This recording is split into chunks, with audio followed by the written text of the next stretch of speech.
சமூக வலைத்தளங்கள் அதிகம் விளைவிப்பது நன்மையா தீமையா என்ற நடுவர்களே, அன்று பெண்கள் தலை குனிந்து போவார்கள், பெண்களின் அடையாளம் நல்ல பலம்.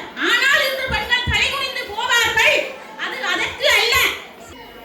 எமது நடுவர் அவர்களே பாடசாலையில் பாட வேலைகள் ஃப்ரீயாக இருக்கின்ற நேரத்தில் டிபி எஜுகேஷனுக்கு மாணவர்களை அழைத்து செல்கிறார். எப்படி அவர் என்று தீர்ப்பு சொல்ல போகிறார் என்று நான் பார்த்து கொண்டுதான் இருக்கின்றேன். அதைவிட ஆரம்பத்திலேயே நடுவர் அவர்கள் சொன்னார், அடிமைப்பட்டிருக்கின்ற சமூக ஊடகங்கள் என்று எல்லோரும் கவனித்திருப்பீர்கள் என்று நினைக்கின்றேன். வாரி அவர்கள் சொல்லிவிட்டு போனார், அறிவியலை சுருக்கி தருகின்றது. அறிவியலை சுருக்குகின்ற போது மூளையை சுருக்கி விடுகின்றது. இந்த தேடலை விதைப்பது சமூக ஊடகங்கள். சமூக ஊடகங்களில் எங்கு தேடினாலும் நல்ல செய்திகள் நிறைய இருக்கின்றது. ஏன் நீங்கள் கசப்பான ஒரு நச்சு பதார்த்தங்களை தான் தேட வேண்டும் என்று நினைக்கிறீர்கள்? அங்கிருக்கும் அரிய கனிகளை முகர்ந்து சாப்பிடுங்கள். அந்த கனியின் இனிமை இன்று இல்ல, இந்த 21ஆம் நூற்றாண்டில் எதிர்வரும் கல்விக்கு அது உங்களுக்கு ஆழமாக வழிவகுக்கும். ஈபுக், லைப்ரரி இன்று ஏட்டு சுவடிகள் எல்லாம் அழிந்து செல்லுகின்றன, எரிந்து செல்லுகின்றன, பழுதடைந்து செல்லுகின்றன. இன்றைக்கு நீதிமன்றத்தை எடுத்து பார்த்தால் தெரியும், அதிக கேஸ் என்ன நடக்குது, விவாகரத்து. அதுக்கு அடிப்படை காரணம் சமூக ஊடகங்கள் மூளையை சுருக்குகின்றன. அப்ப இங்க இருக்கிறவர்கள் மூளை இல்லாதவர்களா? இவர் சமூக ஊடகங்கள் வாழ்க்கையை சீர்குலைக்கின்றதா? இப்பொழுது எத்தனையோ பேர் வாழ்க்கை நடத்துகின்றது இந்த சமூக ஊடகங்களில் தான். நடுவர் அவர்களை சரியான முறையில் தீர்ப்பு கூறுமாறு கேட்டுக்கொண்டு, மாதா பிதா குரு கூகுள் தெய்வம். நான் வீடியோ கூட ரெக்கார்ட்ல இருக்கிறது, எனக்கு சாதாரணமா போர்ட்ஸ் வரையும் பெறும். அந்த வகையில் சமூக வலைத்தளங்கள் பெரிதும் நன்மை பயக்கின்றது. வடிவத்தை தீர்ப்ப அன்பான சக ஆசிரியர்கள், அன்பான மாணவர்கள் அனைவருக்கும் மதிய வணக்கம். இன்று எங்களுடைய பாடசாலை மாணவர்களும் மாணவர்களுடைய பெற்றோர்களும் இணைந்து எமது பாடசாலையில் எம்மை கௌரவிக்கும் வகையில் செய்து கொண்டிருக்கின்ற இந்த ஆசிரியர் தின கௌரவிப்பு மதிப்பளிப்பு நிகழ்வில் ஆசிரியர்கள் அலையமுழு நிகழ்வுகளும் போடப்பட்டு மாணவர்களும் இணைந்து மகிழ்ச்சியாக எல்லோரும் இருக்கக்கூடிய ஒரு சூழலை ஏற்படுத்தி கொண்டிருக்கிறீர்கள். அந்த வகையில் ஆசிரியர்கள் இணைந்து ஒரு பட்டிமன்றத்தையும் நடாத்துவதற்கு முன் வந்திருக்கிறார்கள். இந்த பட்டிமன்ற நிகழ்வில் கன்னி பேச்சாளர்கள் இருப்பார்கள். எனவே அவர்கள் இப்பாடசாலை ஒரு பாடசாலை எல்லாவற்றுக்கும் ஒரு களமானது. அந்த வகையில் எங்களுடைய ஆசிரியர்களுடைய கன்னி நடன நிகழ்வு இறங்கியுள்ளது. தொடர்ந்து பட்டிமன்ற நிகழ்வும் சில ஆசிரியர்கள் சகல நிகழ்வுகளையும் பங்கெடுத்து கொண்டிருக்கிறார்கள். பாடகராக, ஒரு நடனக்காரியாக, ஒரு பேச்சாளராக ஒரு ஆசிரியர் பன்முக ஆளுமை கொண்டதற்கு ஆதாரமாக செயல்பட்டு கொண்டிருக்கிறார்கள். உண்மையில் அதெல்லாம் வரவேற்கக்கூடிய விஷயம். நீங்களும் அவ்வாறு இந்த பாடசாலையில் பன்முக ஆளுமை கொண்டவர்களாக நீங்கள் மாற வேண்டும் என்பதற்கு உதாரணமாக அவர்கள் திகழ்ந்து கொண்டிருக்கிறார்கள். அந்த வகையில் அவர்கள் பட்டிமன்ற நிகழ்வுக்கும் வருகை தந்திருக்கிறார்கள். அவர்களை வரவேற்றுக் கொண்டு என்னுடைய வலதுகிற பக்கம் ஆசிரியர் புவியியல் சசி ரூபன் அவர்களும், ஆசிரியை சித்திரம் திருமதி குணசீலன் அவர்களும், ஆசிரியை தமிழ் திருமதி குயிண்டா பிரபாகரன் அவர்களும், எனது இடதுகிற பக்கத்தில் திருமதி இளமாறன் ஷியாத்தா அவர்கள் சிங்களம் அவர்களும், அடுத்து எங்களுடைய பாடசாலையினுடைய நாடக பாடாசிரியை திருமதி ராகுலன் ஸ்ரீ பெனஜா அவர்களும், எங்களுடைய ஆரம்ப பிரிவு விசேட கல்வி என பல தளங்களில் தளம் வைத்துக் கொண்டிருக்கின்ற ஆசிரியர் சர்மிலன் அவர்களும், என்னோடு நேர கணிப்புக்கு வருகை தந்திருக்கின்ற மதிப்புக்குரிய விஞ்ஞான ஆசிரியர் சைதரன் அவர்களும் இந்த பட்டிமன்ற குழுவினரோடு உங்களை சந்திக்கின்றோம். அந்த வகையில் மாணவர்களுக்கும் இன்றைய கால சமூகத்துக்கும் பொருந்தக்கூடிய வகையிலும் இன்னும் வரப்போகின்ற புதிய கல்வி சீர்திருத்தத்துக்கு தேவையான ஒன்றாகவும் ஆனால் எங்களை அடிமைப்படுத்துகின்ற ஒன்றாகவும் காணப்படுகின்ற சமூக வலைத்தளங்கள் எங்களுடைய பட்டிமன்ற பேசு பொருளாக என்று தலைப்பாக தரப்பட்டிருக்கிறது. அந்த வகையில் சமூக வலைத்தளங்கள் நாங்கள் கல்வி என்று வரையறை செய்திருந்தார்கள். ஆனால் மேடைக்கு வந்த போது அதற்கு அந்த வரையறை நீக்கப்பட்டு சமூக வலைத்தளங்கள் எங்களுடைய சமூகத்தில், மாணவ சமூகத்திலும் சரி, வளர்ந்தோர் சமூகத்திலும் சரி, ஆசிரியர் சமூகத்திலும் சரி எவ்வாறான நிலையில் உள்ளது என்பது உங்களுக்கு தெரியும். அந்த வகையில் அது ஒரு வரையறை செய்து ஒன்று சமூக வலைத்தளங்கள் அதிகம் விளைவிப்பது நன்மையா தீமையா என்ற தலைப்பில் இன்று இந்த குழுவினர்களை சந்திக்கிறார்கள். அந்த வகையில் எந்த விதமான தயார்படுத்தவும் இல்லாமல் இதிலேயே தலைப்பினுடைய சாதக பாதக தன்மையை தீர்மானித்துக் கொண்டு பேசுவதற்கு தயாராக இருக்கின்ற அந்த இரு அணியினுடைய இரு தலைவர்களையும் தங்களுடைய இந்த திருவிழச்சீட்டின் மூலம் தங்களுக்கு சாதகமான ஒரு தலைப்பினை இந்த சாதக பாதக தலைப்பில் இருந்து தெரிவு செய்து கொள்ளுமாறு தயவுடன் கேட்டுக்கொள்கிறேன். சசியும் ஷர்மிளனும்.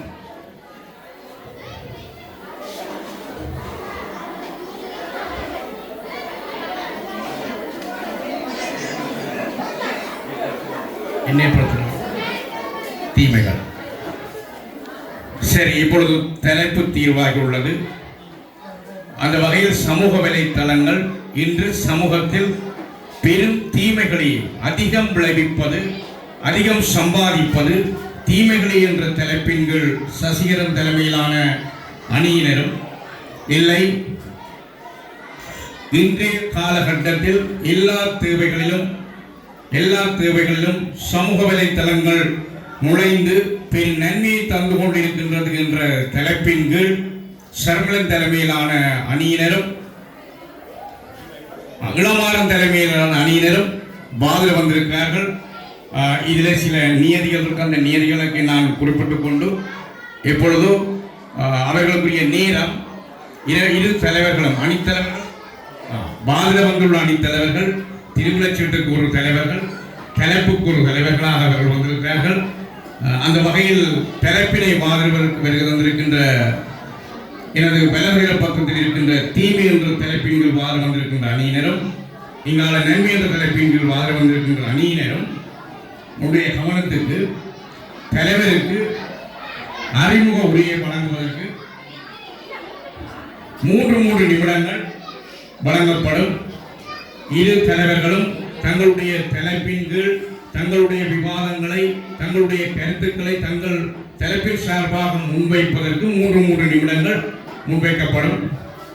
தொடர்ந்து 2 நிமிடங்கள் ஏனைய பிரதிவாதிகளாக தங்களுடைய கருத்துக்களை வெட்டியும் முட்டியும் பேசுவதற்கு வந்திருக்கின்ற ஏனைய இரு தரப்பில், அந்த தரப்பில் இருக்கிற ஏனைய இரு பிரதிவாதிகளும் தலா 2 நிமிடங்கள் தங்களுடைய கருத்துக்களை முன்வைப்பதற்கு, மீண்டும் தொகுப்பினை முன்வைப்பதற்கு இரு தலைவர்களுக்கும் சந்தர்ப்பம் வழங்கப்படும். அந்த தொகுப்பு 2 நிமிடங்களாக வழங்கப்படும். இந்த பட்டிமன்றத்தின் நியதி என்னவென்றால், முதலில் யார் தன்னுடைய அறிமுக உரையை செய்கிறாரோ அவரை இறுதியில் தொகுப்புரை வழங்குவதற்கு சந்தர்ப்பம் வழங்கப்படுகிறது. அதை என்டோஸ் பண்ணுவோம். சரி, ஓகே. ஆசிரியர்கள் தானே, அப்போ நாங்கள் பயம் இல்லாமல் நாங்கள் நேரடியாக தலைப்புக்குள் வருவோம். அந்த வகையில் சமூக வலைத்தளங்கள் இன்று எங்களுடைய சமூகத்தில் நன்மையும் தீமையும் தருகின்ற ஒரு பெரிய விளைவாக இருந்தாலும் தவிர்க்க முடியாத ஒன்று. ஒரு நாணயத்தின் இரு பக்கம் போன்று நன்மையும் தீமையும் இருக்கும். ஒரு நாணயத்துக்கு எவ்வளவு அந்த பூவும் தலையும் இன்றியமையாததோ அவ்வாறுதான் இன்று இணையதளங்களும் சமூகமும் இருக்கிறது. இணையம் சமூகமும் அந்த அளவில் அந்த ரெண்டு பக்கத்திலே போல அதனுடைய நன்மதி இளமைகளும் ஒருங்கிணைந்து காணப்படும். ஆனால் நாங்கள் இந்த அன்னப்பறவைகள் கேள்விப்பட்டிருப்போம். சமூகத்தை நாங்கள் இலக்கியங்களூடாக எல்லாம் பார்த்திருப்போம், படிச்சிருப்போம். அந்த தனக்குரிய பாலை எடுத்துக்கொண்டு அன்னம் பாலை பிரித்து என்று சொல்வார்கள். வேறு ஒரு பொருளும் இருக்கிறது. நாங்கள் அன்னப்பறவை கலைத்துக் கொள்வோம். அந்த பாலை பிரித்து நீரை மட்டும் வேறாக்கி உண்ணுகின்ற அந்த அன்னத்தினுடைய புத்திசாலியமான தன்மைகளோடு நாங்கள் இந்த சமூக வலைத்தளங்கள் எங்களுக்கு பயன்பட்டு கொண்டிருக்கிற அதே நேரம் சம நேரம் அதனுடைய நன்மைகளை மட்டும் பெற்றுக்கொள்பவர்களாக அதனை நாடி செல்பவர்களாக நாங்கள் இருக்க வேண்டும் என்ற வகையில் ஒரு சாராரும் இல்லை அதனுடைய தீமைகள் அதனுடைய நன்மைகளை விட மேலோங்கி இன்றைய சமூகத்தினுடைய சீரழிவுகளுக்கும் சின்ன பின்னத்துக்கும் அந்த சீரழிவுகளை காரணம் அந்த தீமைகளை காரணம் என்ற தலைப்பின் கீழும் தங்களுடைய கருத்துக்களை முன்வைக்க வருகிறார்கள்.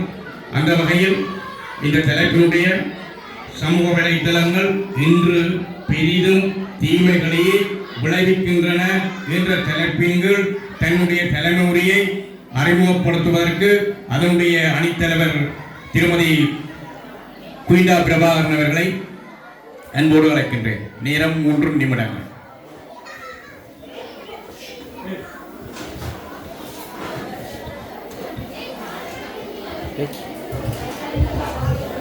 நடுவர்களே, என் சகவாதிகளே, எதிர்த்தரப்புவாதிகளே, ஆசிரியர்களே, மாணவர்களே, அனைவருக்கும் இனிய மதிய வணக்கம். எமது பட்டிமன்றத்தின் தலைவர் என்ற வகையில் தலைப்பை பற்றி சிறிய அறிமுகம். சமூக ஊடகங்கள் கல்வியில் நன்மையை ஏற்படுத்துகின்றது, ஏற்படுத்தவில்லை.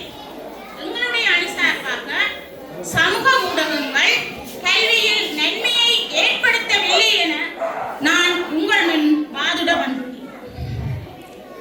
நடுவர்களே, இன்று வீட்டில் எடுத்துக்கொண்டால் அம்மாவிடம் ஒரு ஸ்மார்ட் போன், அப்பாவிடம் ஒரு ஸ்மார்ட் போன், பிள்ளைகளிடம் ஸ்மார்ட் போன். இவ்வாறு யாருக்கு ஆள் போன்களை வைத்திருந்தால் பாட புத்தகங்களை புரட்டுவதற்கு எங்கே நேரம் இருக்கு? சற்று நோக்கி பாருங்கள். கொடுப்பது வீட்டு பாடத்தை செய்வதற்கு நேரமில்லை.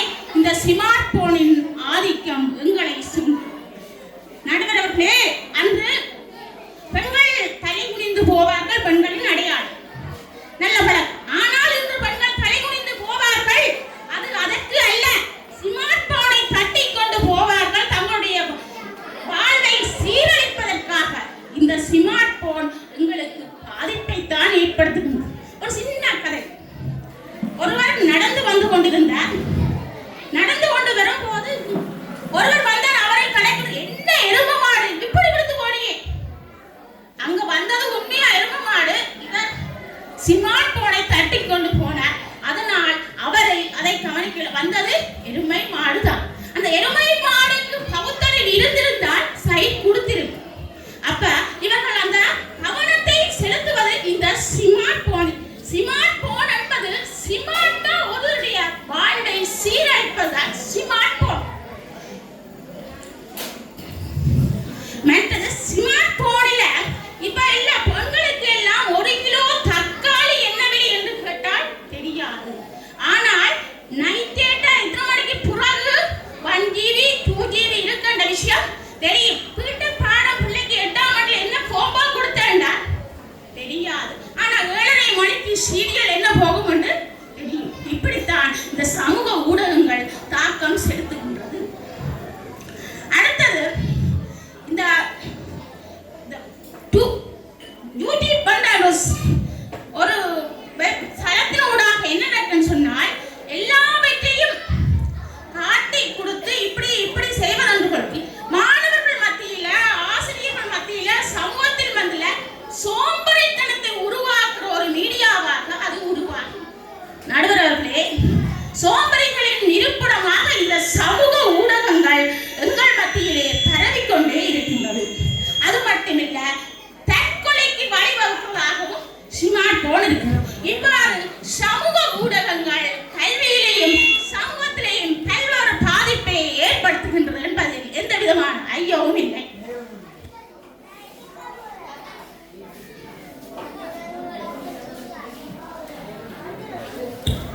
நன்றி குயிண்டா அவர்களே. அவர் தன்னுடைய தலைப்பின் கீழ் தீமைகள் என்ற அடிப்படையில் 3 விடயங்களை வரிசைப்படுத்தியிருக்கார். ஒன்று, இந்த சமூக வலைத்தளங்கள் தற்கொலைக்கு தூண்டுகின்றன, மாணவர்களுடைய படிப்பில் கவனம் செலுத்துவதற்கு மிக பெரும் தடையாக இருக்கிறது. மற்றது சோம்பேறித்தனத்தை உருவாக்கி இருக்கிறது. இந்த யூடியூப் முதலான சேனல்களுக்கு கூட அந்த தளங்களுக்கூடாக அவர்கள் சுறுசுறுப்பாக இயங்குவதற்கு மாறாக அதை ஒரு பிரதிபலிக்கின்றவர்களாக இருக்கிறார்கள், போலி செய்பவர்களாக இருக்கிறார்கள் என்று சொல்லி வேறு ஒரு குற்றச்சாட்டை சமூக வலைத்தளங்கள் மீது சுமத்தியும் நன்மை என்று வாதிடவர்களிடம் ஒரு பெரிய வினாவை எழுப்பியும் அவர் தன்னுடைய கருத்துக்களை கூறி சென்றுள்ளார். அந்த வகையில் சமூக வலைத்தளங்கள் பெரிதும் நன்மை தருவன என்ற தலைப்பின் கீழ் அதனுடைய அணி தலைவி திருமதி ஷியாதா இளமாறன் அவர்களை கருத்துரை வழங்க வருமாறு அன்புகளை. எனக்கு வழங்கப்பட்டுள்ள நேரத்தை கருத்தில் கொண்டு இங்கு கூடியுள்ள அனைவருக்கும் எனது முதற்கண் வணக்கங்களை தெரிவித்துக் கொண்டு இன்றைய காலகட்டத்தில் சமூக ஊடகங்கள் நன்மை பயக்கின்றன எனும் தலைப்பில் வாதாட வந்துள்ளேன். இன்று உலகை சுருக்கி காட்டும் அறிவியலின் அற்புத படைப்பு தான் சமூக ஊடகங்கள் என்ற கட்டத்தில் வாழ்ந்து கொண்டிருக்கின்ற இந்த வேளையிலே, அதாவது 21ஆம் நூற்றாண்டு கல்வி முழுக்க சமூக ஊடகங்களும் இணையம் இலத்திரனியல் பாவனையை முழுமையாக கொண்டு வாழ்ந்து கொண்டிருக்கின்ற இந்த காலகட்டத்திலே அவற்றால் தீமை பயக்கின்றது என்று வாதாட வந்திருக்கும் என் தரப்பு அநீதியை நினைத்து மிகவும் வெட்கம் அடைகின்றேன். அது தவிர கல்வியில் மட்டுமல்ல, பொருளாதாரமாக இருக்கட்டும், சுகாதாரத்துறையாக இருக்கட்டும், எந்த துறையை எடுத்துக்கொண்டாலும் இன்றைய காலகட்டத்தில் சமூக ஊடகங்கள் முக்கியமான பங்கை வகிக்கின்றன என்பது எனது கருத்தாகும். ஒருவர் தன்னிடம் உள்ள அறிவை அருகில் உள்ளவரிடம் பகிர்ந்து கொள்வது அது ஒரு குறுகிய காலகட்டத்துக்குள் நடைபெறுகின்றது. ஆனால் சமூக ஊடகங்களான Facebook, WhatsApp, Viber, Twitter போன்றவற்றில் அவற்றை பகிரும் போது அதை அனைவரும், உலகத்தில் உள்ள அனைவரும், முகமறியாத எல்லோரும் அதனை பெற்றுக் கொள்கின்றனர், அதனால் பயனடைகின்றனர். அதுபோலத்தான் கொரோனா காலத்தில் தங்களது பிள்ளைகள் சமூக ஊடகங்களை பயன்படுத்தாமலா கல்வி கற்றுள்ளார்கள் என்று எனது எதிர்த்தரப்பு வானொலியினரை நான் கேட்டுக்கொள்கின்றேன். கல்வி தொடர்பான ஆழமான கட்டுரைகள் உதாரணமாக எடுத்துக்கொண்டால், இன்றைக்கு ஒரு கட்டுரை வேண்டுமென்னா ChatGPT-யை நாங்கள் தட்டும் போது அதற்கு தேவையான தகவல்களை எல்லாம் எங்களுக்கு தருகின்றது. அதை பயன்படுத்தாதவர்களாகத்தான் இருப்பார்கள் எனது எதிர்த்தரப்பு வாதியினர். அது இருக்கட்டும். மாணவர்களே, அன்பான ஆசிரியர்களே, உங்களுக்கு தெரியும் பரீட்சை பெறுவது வழியாகிவிட்டது அல்லது ஒரு செய்தி நாளை பாடசாலை இல்லை என்று கூட எங்களுக்கு அறிவிக்க வேண்டும் என்று சொன்னால் உடனே Facebookோ, WhatsApp குரூப்போ, Viber குரூப்பில் தான் பார்க்கிறோம். அப்போது எப்படி சொல்ல முடியும் இன்று சமூக ஊடகங்கள் எங்களுக்கு தீமையாக மட்டும்தான் இருக்கின்றன என்று? 21ஆம் நூற்றாண்டு கல்வியில் எமது நடுவர் அவர்களே பாடசாலையில் பாட வேலைகள் ஃப்ரீயாக இருக்கின்ற நேரத்தில் டிபி எஜுகேஷனுக்கு மாணவர்களை அழைத்து செல்கிறார். எப்படி அவர் என்று தீர்ப்பு சொல்ல போகிறார் என்று நான் பார்த்து கொண்டுதான் இருக்கின்றேன். அதைவிட ஆரம்பத்திலேயே நடுவர் அவர்கள் சொன்னார், அடிமைப்பட்டிருக்கின்ற சமூக ஊடகங்கள் என்று. எல்லோரும் கவனித்திருப்பீர்கள் என்று நினைக்கின்றேன். அதைவிட எல்லா தேவைகளிலும் சமூக ஊடகங்கள் பயன்படுகின்றன என்றும் ஒரு வார்த்தை சொல்லி இருந்தார். நாணயத்தின் 2 பக்கங்கள் சமூக இருக்கின்றன, அதில் நன்மையும் இருக்கு தீமையும் இருக்கு என்று சொல்லி இருந்தார். எங்களுக்கு நன்மை செய்கின்றது எதுவோ அந்த பக்கத்தை நாம் எடுத்துக்கொள்ள வேண்டும். என் எதிர்த்தரப்பு வாதியினரே தயவு செய்து அன்னம் போன்று இருங்கள், பெண்ணாடை போன்று இருக்காதீர்கள் என்று கூறி எனது கருத்துரையை நிறைவு செய்கிறேன்.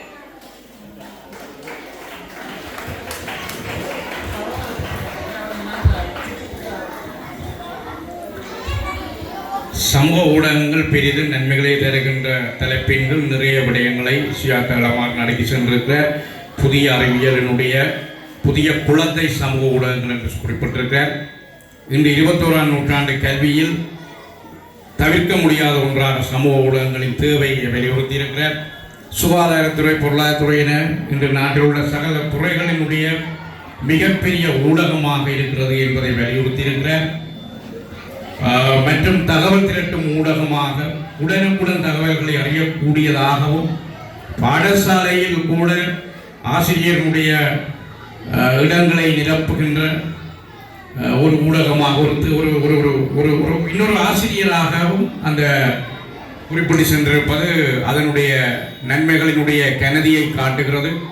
தொடர்ந்து இல்லை, இவ்வளவு நன்மைகள் இருக்கின்ற பொழுதும் ஒரு குடம் பாலுக்கு ஒரு துளி விஷம் என்ற கருத்துப்பட தீமைகளை அடுக்குவதற்கு அழைக்கிறேன் திருமதி குணசீலன் அவர்களை.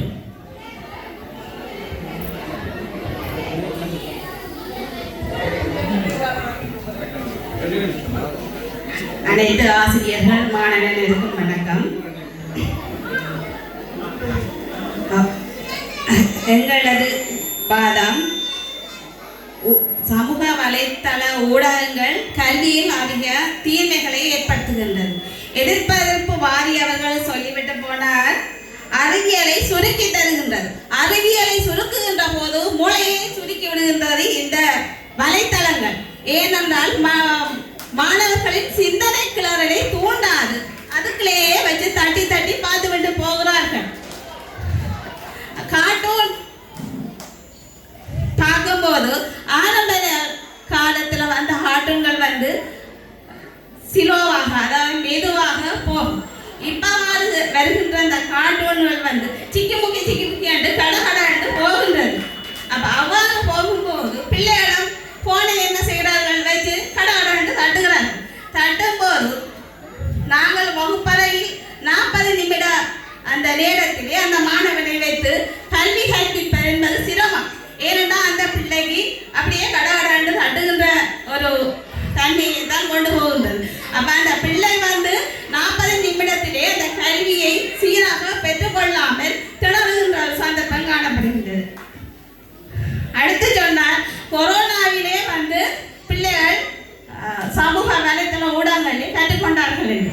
கொரோனாவிலே பிள்ளைகள் வீட்டில் இருந்து மிகவும் சிந்தித்து கல்வியை கற்றுக்கொண்டார்கள். அதாவது அவர்களுக்கு நேரம் அதிகமாக கிடைத்தது.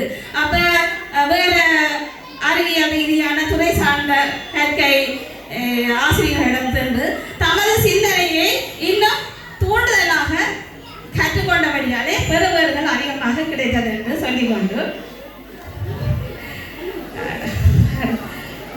மேலும் இந்த சமூக வலைத்தள ஊடகங்களால இன்னும் அதிகளமான கோஷ்டி மோதல்கள் ஏற்படுகின்றது. அதாவது ஒரு இடத்துல ரெண்டு கொண்டு ஒருவனோட தேவையில்லாத பிரச்சனையை அடுத்து போட்டு மச்சான் கூட்டி கொண்டு வாடா அந்த கோஷ்டியை என்றவுடனே இவங்கள் குரூப்பாவுடனே போய் அங்கேயே நிற்பார்கள். அப்ப இந்த சமூக வலைத்தளங்கள் ஊடாக இந்த கோஷ்டி மோதல்கள், போதைப் பொருட்கள் எல்லாம் அதிகரித்து கொண்டே செல்கின்றது. எனவே என்று கூறி விடைபெறுகிறேன்.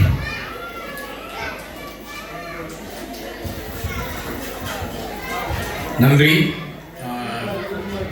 நன்மை என்ற தலைப்பின்கள் தலைவர் வைத்த கருத்துக்களை, தீமை என்ற தலைப்பின்கள் இரண்டாவது வாதியாக வந்த திருமதி குணசீலன் அவர்கள் ஒரு சில கருத்துக்களை ஒட்டியிருக்கிற இந்த கற்றல் மனநிலையை பாதிக்கிறது. பிள்ளைகளுடைய கற்றல் மனநிலை, அந்த சிந்தனைக்கு தடையாக சமூக ஊடகங்கள் அமைவதோடு கற்றல் மனநிலையை, கற்றல் சூழலை பாதிக்கின்ற ஒன்றாக அந்த தளங்களினுடைய வேகமான இயங்கும் சக்தி பிள்ளைகளுடைய சிந்தனை ஓட்டத்துக்கு தடையாக அமைகின்றது என்ற ஒரு கருத்தை கூறிவிட்டிருக்கிறார். தொடர்ந்து கொரோனா காலத்தில் அந்த தலைவரால் முன்வைக்கப்பட்ட அந்த ஊடகங்களின் நன்மையை அவர் வேறொரு விதமாக குறிப்பிட்டிருக்கிறார். வீட்டில் அதிக நேரம், வீட்டில் சூழல் சாதகம் அவர்களுடைய கல்விக்கு நன்மையாக அமைந்ததை தவிர இந்த நிகழ்நிலை மூலமான சமூக வலைத்தள கற்றல்கள் எந்த விதமான பாதிப்பையும் பாதிப்பு நன்மையை ஏற்படுத்தவில்லை என்பதை கூறிட்டு காட்டியுள்ளதோடு இன்னும் ஒரு அருமையான கருத்தை குறிப்பிட்டிருக்கிறார். போதைகள், கோஷ்டி மோதல்கள், இந்த சமூக நடத்தை பிறழ்வுகளுக்கு இது ஒரு காரணமாக சமூக வலைத்தளங்கள் அமைந்து விடுகின்றது என்பதை கூறிட்டு காட்டி தன்னுடைய அணியின் சார்பாக 3 கருத்துக்களை நிலைநிறுத்தி செல்ல, தொடர்ந்து அதனை ஒட்டி தன்னுடைய தலைப்பின்கள் ஒட்டி தன்னுடைய கருத்துக்களை சொல்லுவதற்காக திருமதி ஸ்ரீ வெனையா ராகுலன் அவர்கள் நன்மைகள் என்ற தலைப்பின் கீழ் வாதிடுவதற்கு வருகிறார். நடுவர் அவர்களுக்கும் இன்றைய யதார்த்தத்தை அழகாக சொல்ல வந்திருக்கும் என் தரப்பு வாதியவர்களுக்கும் எதிர்த்தரப்பு வாதியவர்களுக்கும் எனது மனமார்ந்த நன்றிகள்.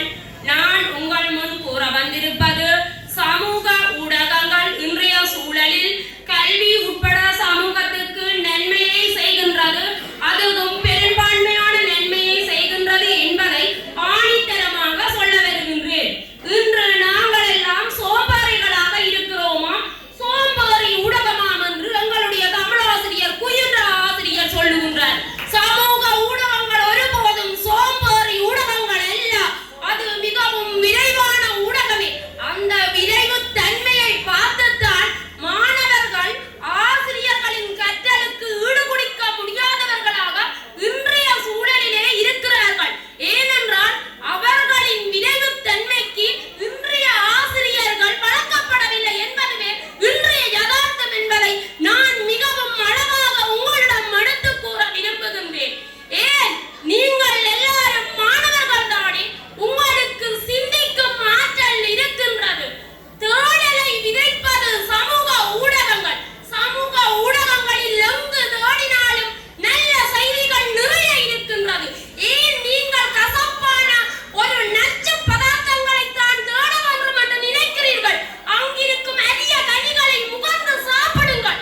அந்த கனியின் இனிமை இன்று இல்ல, இந்த 21ஆம் நூற்றாண்டில் எதிர்வரும் கல்விக்கு அது உங்களுக்கு ஆழமாக வழிவகுக்கும். ஈபுக், லைப்ரரி இன்று ஏட்டு சுவடிகள் எல்லாம் அழிந்து செல்லுகின்றன, எரிந்து செல்லுகின்றன, பழுதடைந்து செல்லுகின்றன. ஆனால் லைப்ரரி, புக் என்று சொல்லி உங்களுக்கு தேவையான நூல்கள் எல்லாம் ஆவணப்படுத்தப்படுகின்றது. சிறந்த ஆவணப்படுத்தலுக்கு இந்த சமூக ஊடகங்கள் மிகவும் துணை நிற்கின்றது என்று நான் உங்களுக்கு கூற விரும்புகின்றேன். அடுத்ததாக நடுவர் அவர்கள் நீங்களே கூறுங்கள். இப்போது உங்கள் போன்களிலே வாட்ஸ்அப் குரூப் இருக்கின்றது. என்ன தகவல்? இன்றைக்கு பிள்ளைக்கு கிளாஸ் இருக்குதா? உடனே தகவல் வரும். பிள்ளை தவறான வழிக்கு போகாமல் பெற்றோர்கள் கண்காணிக்க முடியும். அது மட்டுமல்ல, இன்று சமூக ஊடகங்கள் எங்களுக்கு பல நன்மைகளை விதைக்கின்றன. ஏன் யூடியூப்பாலே பிள்ளைகள் எல்லாம் சீரழிகின்றார்களா? நேரத்தை கருத்தில் கொண்டு இறுதியாக ஒன்றை கூறுகின்றேன். யூடியூப் சேனல் மூலம் எத்தனை இளம் கண்டுபிடிப்பாளர்கள் தங்களுக்குரிய தேடல்களை மேலும் மெருகூட்டுகின்றார்கள். அவர்கள் ஆய்வுகள் தொடர்வதற்கு இந்த ஊடகங்கள் மிகுந்த பங்களிப்பை செய்கின்றன என்று கூறி சந்தர்ப்பத்திற்கு மிகவும் நன்றி தெரிவித்து விடைபெறுகின்றேன்.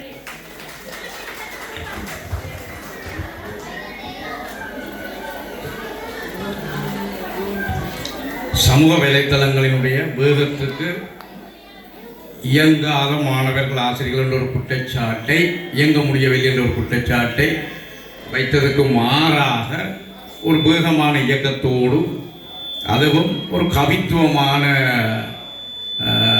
நளினத்தோடு தன்னுடைய கருத்துக்களை முன்வைத்திருக்கிறார் ஸ்ரீ பெனஜா அவர்கள். யதார்த்த தேவை என்று இன்று ஒரு சுருக்கமாக முடித்துவிட்டார். யாருமே தவிர்க்க முடியாத ஒன்றாக சமூக வலைத்தளங்கள் மாறியிருப்பதை யதார்த்த தேவையாக அவர் சுட்டிக்காட்டியிருக்கிறார். அத்தோடு தேடல் அதுக்குள்ள நீங்கள் தேடி தேடி தேடி பெறுவதுதான் என்றதுதான் அவருடைய கருத்து. நிறைய தேட வேணும், நன்மைகளை நீங்கள் அதுக்குள்ள கண்டுகொள்ள வேணும் என்றதையும் சொல்லியிருக்கிறார். 21ஆம் நூற்றாண்டு கல்வியில் விளக்க முடியாத ஒரு ஒரு ஆசிரியராக இணையதளங்களை அவர் கோடிட்டு காட்டியிருக்கிறார். மற்றது இந்த யூடியூப் ஒரு புத்தாக்க சிந்தனைகளை உருவாக்குகின்ற எத்தனையோ இளம் கண்டுபிடிப்பாளர்களுக்கு காரணமாக அமைந்திருப்பதையும் அவர் கோடிட்டு காட்டியிருப்பதோடு மட்டுமன்றி ஆசிரியர்களை அவர் குற்றச்சாட்டி சென்றிருக்கிறார். இன்றைய சமூக வலைத்தளங்களினுடைய வேகத்துக்கும் அந்த சமூக வலைத்தளங்களோடு கூடி பிறக்கின்ற பிள்ளைகளினுடைய கற்றல் வேகத்துக்கும் நாங்கள் இயங்கவில்லை என்பதனை வச்சுக்கொண்டு சமூக வலைத்தளங்களை குற்றம் சாட்டுவது என்பது பிழை என்பது அவருடைய வாதமாக, அந்த அணியினுடைய வாதமாக அமைந்து தொடர்ந்து இதுவாக இருந்தாலும் தீமைகள் என்பது சமூகத்தில் நாங்கள் கண்டுகொள்ளக்கூடிய ஒன்றாக இருக்கிறது என்பதை குறிப்பிடுவதற்கு புவியியல் ஆசிரியர் சசிரூபன் அவர்கள்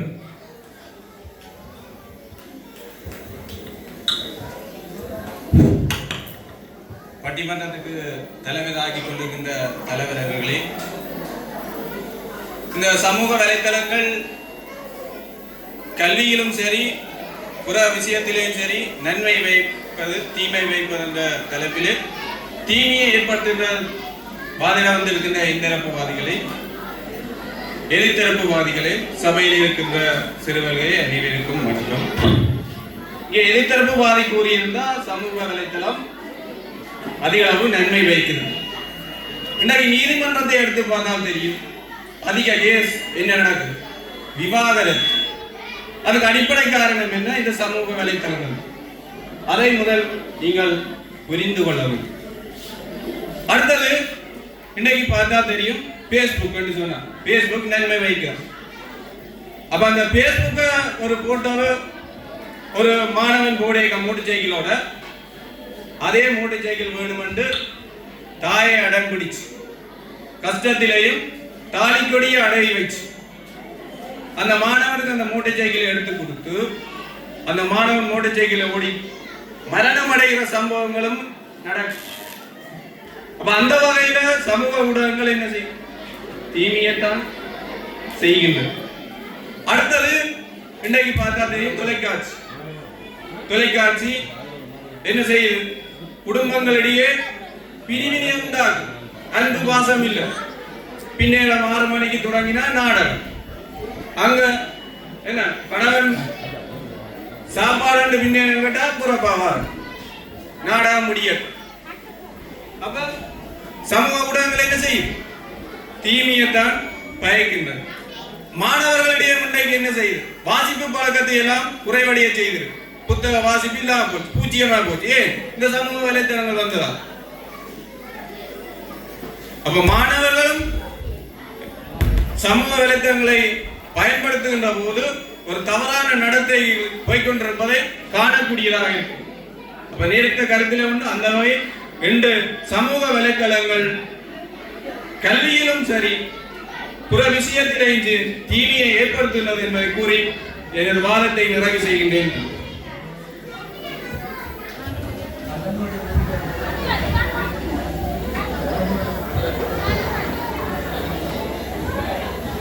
நல்ல அருமையாக விளங்கக்கூடிய வகையில் ஒவ்வொரு தலைப்பின்கள் ஒவ்வொரு விடயத்தை தெளிவுபடுத்தியிருந்தார். அந்த வகையில் அதிக விவாகரத்துகள் இன்று குடும்ப பிளவுகளுக்கு பிணக்குகளுக்கு இந்த சமூக வலைத்தளங்கள் காரணமாக அமைகிறது என்பதை குறிப்பிட்டிருக்கிறார்.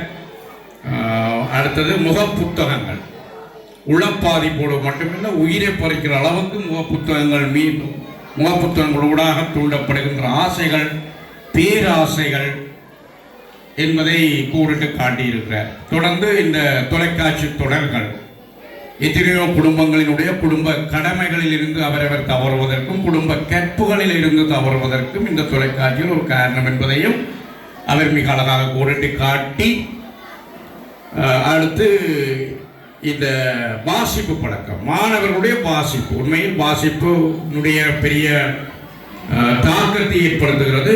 அதில் சாதகமாகவும் அதனுடைய தாக்கத்தை நாங்கள் விவாதிக்க முடியும். இருப்பினும் அவர்களுடைய தலைப்பின்கள் இன்று வாசிப்பு பழக்கம் மிக அதிகம் மெலிந்தும் செல்வதற்கு காரணம் சமூக வலைத்தளங்கள் என்பதை போடிட்டு அதனுடைய தீமைகளை பட்டியல்படுத்தி அமர இந்த நன்மைகள் என்ற தலைப்பின்கள் இறுதிவாதியாக தன்னுடைய நன்மை விடயங்களை முன்வைப்பதற்காக ஆசிரியர் சர்மன் அவர்களை அன்போடு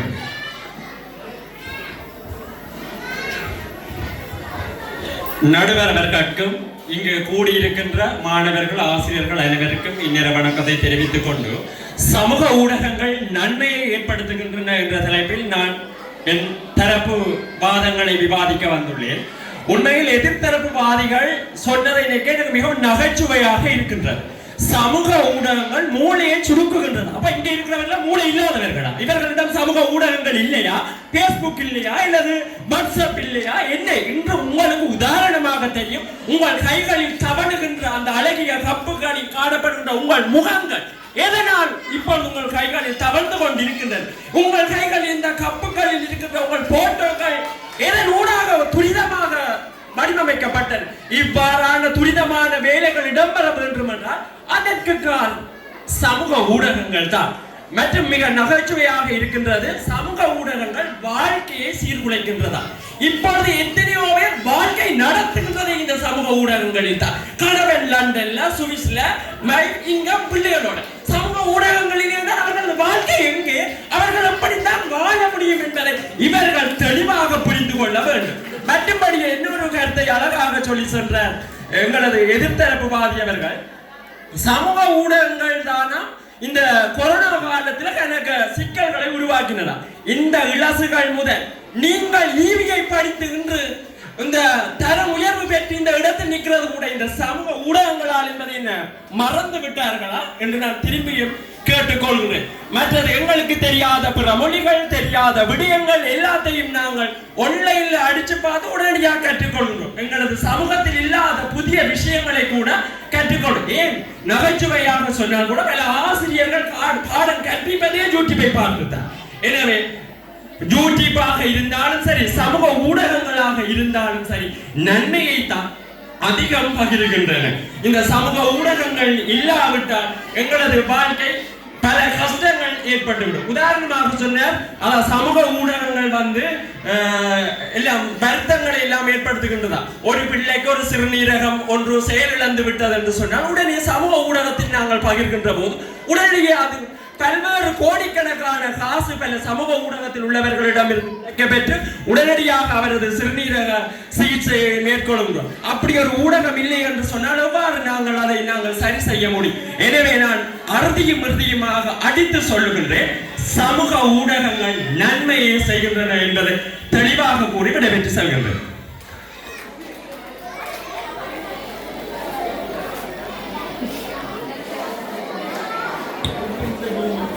சரவணன் அவர்கள் எனது நன்மை என்ற தலைப்பில் சமூக ஊடகங்கள் மூளை அவருடைய தீமையின் தலைப்பின்கள் சிந்தனைகளை அந்த மூளையை சீரழிக்கின்ற போர்வையில் சொன்ன கருத்தை அவர் வெட்டியிருக்கிறார். சமூக வலைத்தளங்கள் மூளையை வளப்படுத்துகிறது மட்டுமல்ல, நான் நினைக்கிறேன் இதையும் சொல்ல வந்திருக்கார், சொல்லாமல் போயிட்டார் நினைக்கிறேன். இந்த தலைப்பு கூட விஷயங்களை அவர்கள் இந்த சமூக ஊடக தளங்களுக்கெல்லாம் தயார்படுத்தி கொண்டிருக்கிறார்கள். சமூக ஊடகங்களை தட்டித்தான் இந்த தலைப்புக்குரிய விடயங்களையும் பெற்றிருக்கிறார்கள் என்பது போல தான் அவர் அந்த சேரப்பட அவர் கதைச்சிருக்கிறார். தொடர்ந்து சமூக ஊடகங்கள் பலரது வாழ்க்கையை நிச்சயித்திருக்கிறது, பலரது வாழ்வுக்கு உரமிட்டிருக்கிறது. உண்மையில் இந்த வேகமான உலகில், உழைப்பை நோக்கிய உலகில் எல்லாரும் பிரிந்திருந்தாலும் ஒரு கன நேரம் சேர்ந்திருக்கக்கூடிய வகையில் சமூக வலைத்தளங்கள் அவர்களுக்கு நன்மை புரிகிறது என்பதை அவருடைய சகோதரங்கள் எல்லாம் வெளியில் தானே அந்த அனுபவங்களோடு அவர் அந்த கருத்தை பதிவு செய்திருக்கிறார். தொடர்ந்து ஆசிரியர் தங்களுடைய பாடங்களை திட்டமிடுவதற்கு, பிளான் பண்ணுவதற்கு, இதுகளுக்கெல்லாம் மிக நன்மையாக இந்த யூடியூப் மற்ற இந்த தளங்களை எல்லாம் அவர்கள் பயன்படுத்தி கொண்டிருப்பது உண்மையில் அந்த சைட்டில் இருந்து வருகின்ற நினைக்கிறேன் 3வது நபர் பதிவு செய்த கருத்தாக இது அமைகிறது. தொடர்ந்து நல்ல ஒரு புதிய கருத்தையோடு அறிமுகம் செய்திருக்கிறார். இந்த நோய்கள், இந்த நோய்வாய்ப்பட்டவர்கள், உதவி தேவைப்படுபவர்கள் இந்த சமூக வலைத்தளங்களின் ஊடாக தங்களுடைய செய்திகளை பெறுவதன் ஊடாக நிறைய பேர் வாழ்வாதார உதவிகளை பெறக்கூடிய வகையில், மருத்துவ உதவிகளை பெறக்கூடிய வகையில் சமூக ஊடகங்கள் நிறைய பங்களிப்பு செய்து கொண்டிருப்பதையும் உண்மையில் அந்த நன்மை என்ற பக்கங்களில் மட்டும் நுழைகின்ற பொழுது இந்த தன்மைகள் எல்லாம் விளங்கும் என்று நான் நினைக்கிறேன். அந்த வகையில் நன்மைகள் என்ற தலைப்பின் கீழும் தீமைகள் என்ற தலைப்பின் கீழும் வாதிட வந்த மூவரும் தங்கள் கருத்துக்களை தங்களுடைய நிலைக்கேற்ப பதிவு செய்து கொண்டு தற்போது இறுதிக்கட்டத்துக்கு வருகிறோம். இப்பொழுது தன்னுடைய தொகுப்புரையை வழங்குவதற்கு நன்மைகளினுடைய தலைவி திருமதி இளமாறன் அவர்களை மகிழ்வோடு அழைக்கின்றேன். சமூக ஊடகங்களுக்குள் வாழ்ந்து கொண்டிருந்து கொண்டே சமூக ஊடகங்கள் தமக்கு தீமையை விளைவிக்கின்றன என வாதாட வந்திருக்கும் எனது தரப்பினருக்கு எனது எதிர்கருத்தை முன்வைத்து நடுவர் அவர்களை சரியான முறையில் தீர்ப்பு கூறுமாறு கேட்டுக்கொண்டு எனது கருத்துக்களை முன்வைக்கிறேன். இன்று போனை பாவித்து பொயின்ஸுகளை பொறுக்கிக் கொண்டு இங்கே வந்து அமர்ந்து ஏப்பம் விட்டுக்கொண்டு சமூக ஊடகங்கள் தீமைதான் செய்கின்றன என்று எப்படி இவர்களால் கூற முடிகிறதோ எனக்கு தெரியவில்லை. அடுத்து மாணவர்களே, மாதா பிதா குரு தெய்வம் என்றுதான் எங்களுக்கு இவ்வளவு நாளும் தெரியும். ஆனால் இன்று மாதா பிதா கூகுள் தெய்வம் என்றார்கள் மாணவர்கள். ஏன் குரு இல்லாத இடத்தில் கூட கூகுளில் தங்களால் கற்க முடியும் என்று அவர்கள் நம்பிக்கையில் இருக்கிறார்கள். அது தவிர ஒவ்வொருவரிடமும் ஸ்மார்ட் போன் இருக்கிறது என்று எனது எதிர்த்தரப்புவாதி கொய்தானிஸ் கூறியிருந்தார். ஸ்மார்ட் போனை வாங்கி கொடுப்பது யாருடைய தவறு? பெற்றோர்களுடைய தவறு. உங்களிடம் பணம் இருந்தால் அதை சேமிக்கலாம். ஏன் உங்கள் பிள்ளைகளுக்கு ஆளுக்கு ஒரு ஸ்மார்ட் போன் வாங்கி கொடுக்கிறீர்கள்? அது தவிர ஹோம்வொர்க் செய்வதில்லையா? தனது பிள்ளை ஹோம்வொர்க் செய்வதில்லையா? ஆனால் எனது பிள்ளை ஹோம்வொர்க் செய்யவில்லை என்று கேட்டால் டீச்சர் வாட்ஸ்அப் குரூப்பில் ஹோம்வொர்க் போட்டுக்கிறாங்க, ஸ்மார்ட் போனை எடுத்து ஹோம்வொர்க் செய்கிறது. அது யாருடைய தவறோ எனக்கு தெரியவில்லை. அது தவிர குணசீலன் ஆசிரியர் கூறியிருந்தார், இன்று சமூக ஊடகங்களால் கோஷ்டி மோதல் நடக்கிறதா? அம்மணி, முன்னைய காலங்களில் ராமாயண போர் நடந்தது, மகாபாரதம் நடந்தது. அந்த நேரமும் சமூக ஊடகங்கள் கைகளில் தவழ்ந்ததா? இல்லையே. அதை ஒரு காரணமாக இங்கே சொல்ல முடியாது என ஆணித்தரமாக கூறிக்கொள்கிறேன். அதுவிட சசிரூபன் சார் சொல்லியிருந்த விவாகரத்து ஏற்படுவது ஸ்மார்ட் போன்களாலாம். ஐயா, இன்று போய் உங்களது மனைவியிடம் ஸ்மார்ட் போனை வாங்கி சுற்றி எறிந்து விடுங்கள். ஏனென்றால் கணவன் மனைவி இருவரிடமும் இல்லாத புரிந்துணர்வாலேயே எனக்கு தெரிய விவாகரத்து நடைபெறுகிறது. அவர் நினைக்கிறார் ஸ்மார்ட் போனால் தான் நடக்கிறது என்று. சரி, பொறுத்திருந்து பார்ப்போம். அடுத்து, மோட்டார் சைக்கிள் வாங்கி கொடுப்பதால் தான் மாணவர்களுக்கு மரணம் ஏற்படுகிறதா? எதற்காக மோட்டார் சைக்கிள் வாங்கி கொடுக்கிறீர்கள்? சைக்கிள் ஒன்றை வாங்கி கொடுங்கள், உடலுக்கு பயிற்சியாக இருக்கும். இன்றிலிருந்து நேர்மையானவர்கள் இல்லை உண்மையானவர்கள் என்றால் சமூக ஊடகங்களால் தீமைதான் நடக்கிறது என தீர்ப்பும் சொல்லலாம் என வந்திருக்கும் நடுவரவர்களே, தாங்களும் கூட இன்றிலிருந்து சமூக ஊடகங்களை பயன்படுத்துவதை நாங்கள் காணக்கூடாது. இறுதியாக, மாறக்கூடிய உயிர்கள் மட்டுமே வாழக்கூடிய தகுதி பெறும். என்ன? மாறக்கூடிய உயிர்கள் மட்டுமே வாழக்கூடிய தகுதி பெறும். இது இயற்கை விதி. சமூக ஊடகங்களின் மாற்றத்துக்கு ஏற்ப உங்களால் வாழ முடியாவிட்டால் செய்ய அல்லது செத்து மடி என கூறி எனது வாதத்தை முடிவு செய்கிறேன். நன்றி.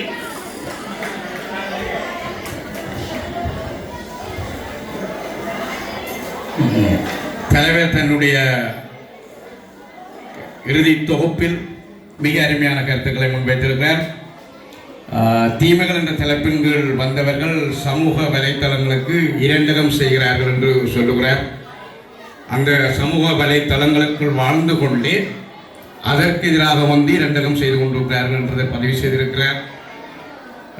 மாறாக இன்று குறவர்களில் ஒருவராக கூகுளை சேர்த்துவிட்டு சென்றிருக்கிறார். ஐங்குறவர்களில் ஒருவராக கூகுளை சேர்த்துவிட்டு சென்றிருக்கிறார். உண்மையில் இதுவும் ஒரு நல்ல ஒரு கருத்து. ஆசிரியர்கள் இன்று பிள்ளைகளிடம் இந்த வீட்டு வேலைகள் அல்லது கற்றல் செயற்பாடுகளை கூடுதலாக போனுக்குள் தொலைபேசி கூடாக நகர்த்துவதுதான் கூடுதலாக பிள்ளைகளுடைய கைகளில் தொலைபேசி பாவனை அதிகரித்ததற்கு காரணம் என்று ஆசிரியர்கள் மீது குற்றம் சாட்டுகிறாரே தவிர சமூக வலைத்தளங்கள் குற்றம் அல்ல என்பது அவருடைய நியாயம். ஆரம்பகால போர், உண்மையில் எத்தனையோ போர், சிலுவை போர் நடந்தது, மகாபாரத போர் நடந்தது, ராமாயண போர் நடந்தது, 91 வளைகுடா யுத்தம் நடந்தது. அத்தனை எத்தனையோ யுத்தங்களுக்கு மத்தியில் எந்த விதமான சமூக வலைத்தளங்களும் சப்போர்ட் பண்ணவில்லை. அதுக்குள்ள அந்த ஊடகங்கள் தோற்றம் பெறவில்லை. இத்தனை போர்களுக்கும் யார் காரணம் என்பதை சித்திர ஆசிரியரிடம் குறிப்பாக கேட்டிருக்கிறார். நிச்சயமாக நீங்கள் பயணம் போகும் அதற்குரிய விடை கிடைக்கும். தொடர்ந்து புரிந்துணர்வு, இன்றைய விவாகரத்துகளுக்கெல்லாம் புரிந்துணர்வு தான் காரணம் என்பதை உண்மையில் குறிப்பிட்டார். போன் அல்ல விவாகரத்து, அன்றும் இருந்ததுதான், இன்றும் இருக்கிறது.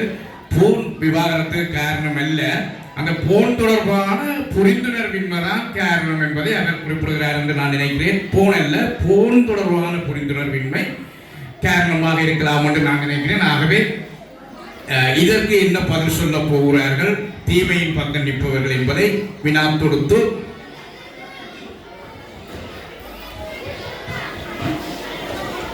மீண்டும் அனைவருக்கும் வணக்கம். நடுவர்களே, கழிவுநீர் ஓடுற குழாயினுள் பசும்பால் ஓடும் போது பசும்பாலை குடிப்பீர்களா? அது கழிவுநீர் வந்த பாதை என்று அந்த பசும்பாலை குடிக்க மாட்டோம். தொழில்நுட்பம்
நல்ல ஒரு பேச்சினை வெளிப்படுத்தியிருக்கிறார் ஆசிரியை போயிட்டா தமிழ் ஆசிரியை.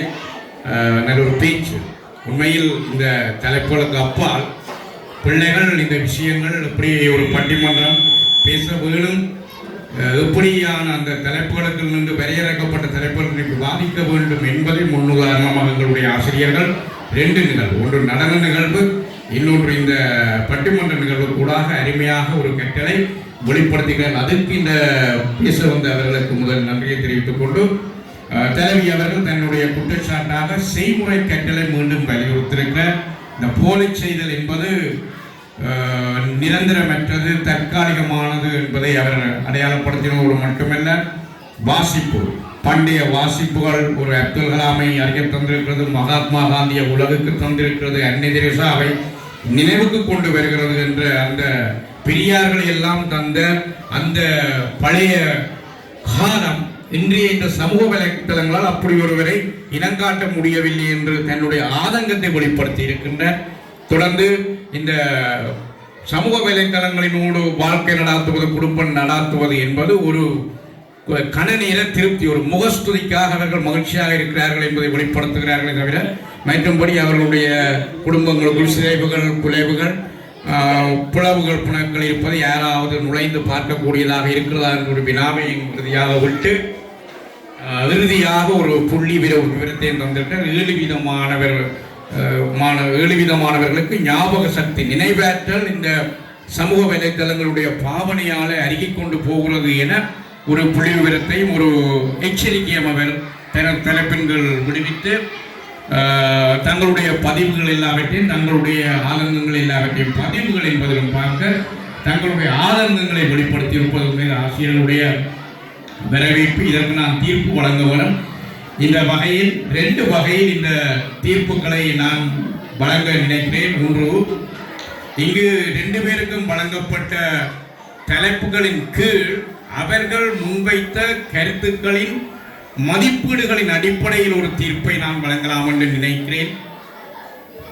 இன்னொன்று, அவர்களுடைய விவாத திறமையின் அடிப்படையிலும் வைத்துக்கொண்டு தீர்ப்பை வழங்கலாம் என்று நினைக்கிறேன். இந்த 2 தான் ஒரு பட்டிமன்றத்துடைய தீர்வாக அமையும். ஒன்று கருத்துக்களின் முன்வைப்பு அல்லது தொகுப்பு, இன்னொன்று அவர்களுடைய அந்த வாதத்திறன், இந்த சமயோசித வாதத்திறன்.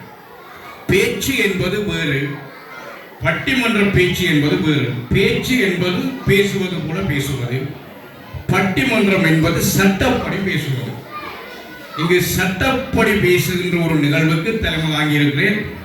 உங்களோட ஒரு சட்ட கற்றுக்கொண்டிருக்கிறவர் முன்னுக்கு இருக்கிறார். அந்த வகையில் இது சட்டப்படியாக தங்களுடைய கருத்துக்களை முன்வைத்திருக்கிறார்கள் என்ற 2 அணியும் நான் நாளை காலையில் அவர்களுக்கு வணக்கம் சொல்ல வேணும், குட் மார்னிங் சொல்ல வேணும், ஆஃபீஸில் இருக்க வேணும். செல்வரஞ்சன் சார் கண்ணக்கார சமாதானமாக வெளியில் வாங்க வேண்டும். அப்போ இதன் அடிப்படையில் நான் அந்த தீர்வை வழங்க வேணும். அந்த வகையில் நிறைய நன்மைகளை இந்த இளமாறன் தலைமையிலான அணியினர் சமூக வலைத்தளங்கள் தீமையும் அது போல அவர்கள் பாதிட்டதன் அடிப்படையில் நிறைய நன்மைகளை அவர்கள் அடுக்கி இருக்கிறார்கள். இவர்கள் நிறைய தீமைகளை குறிப்பிட்ட விதம் ஓகே, தீமைகள் எண்ணிக்கை குறைவென்ற அடிப்படையில் அவர்களுடைய நன்மைகளை பற்றி கதைத்த விடயங்கள் மிக அரிதாக காணப்படுகிறது. நன்மைகள் மேலோங்கி இருக்கிறது என தெரியவில்லை என்ற அடிப்படையில்.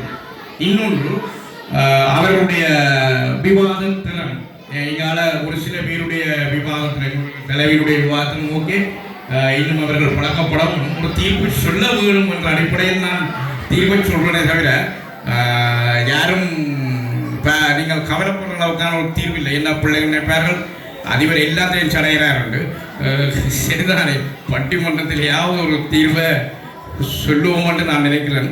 அந்த வகையில் நன்மைகள் என்ற அடிப்படையில் பாதித்தவர்களுடைய வாதத்திறனும், அவர்கள் முன்வைத்த விதமும், அவர்கள் முன்வைத்த விடயங்களின் எண்ணிக்கையும், அதன் நினைக்கிறேன் வீடியோ கூட ரெக்கார்டில் இருக்கிறது, எனக்கு சாதாரணமாக போர்ட்ஸ் வரையும் பெறும்.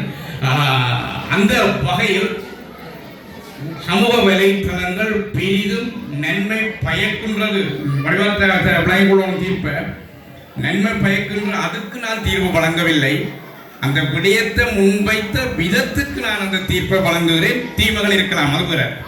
அந்த வகையில் அந்த இளமாறன் சர்மிலன் பெனஜா அணியினரை இந்தளவு திறனாக பாதிப்பதற்கு தூண்டிய தமிழ் டீச்சர் குயின் அவர்களை நான் பாராட்டும். அவர்தான் இந்த பட்டிமன்றத்தை இப்படி செய்ய வேண்டும் என்ற ஆர்வம் அவர்களை பாதிக்க பண்ணி சீனியர் டீச்சர் அவர்களை தூண்டி கேட்டுடனே இந்த இடத்துக்கு ஒரு கதிரியை நிரப்பி தன்னுடைய கருத்தை சொல்வதற்கு வந்த அவரை நான் பாராட்டி, உண்மையில் இவ்வாறான வாதத்திறன்களை நீங்கள் பிள்ளைகள் பெற்றுக்கொள்ள வேண்டும் என்று கேட்டு 2 அணியினரை பாராட்டி விடைபெறுகிறேன். நன்றி.